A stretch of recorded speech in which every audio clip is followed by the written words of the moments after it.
hiyo sauti uliyoisikia ni sauti ya Mungu. Haleluya.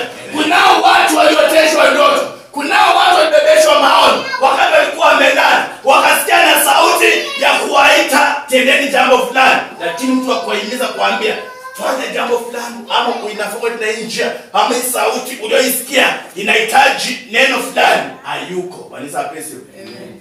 Kwa hiyo ilifanya mpaka watu wengi ndani ya maisha yao wanaangalia. Wanisa pesa. Amen.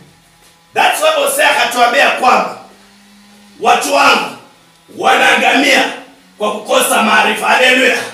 Hapo unapata kwa mtoto Samuel anamtumikia Mungu akimsaidia kuhani Eli ndani ya kanisa, na bado neno la Mungu ni adimu. Wale na kanisa hawezi wakalitambua. Haleluya.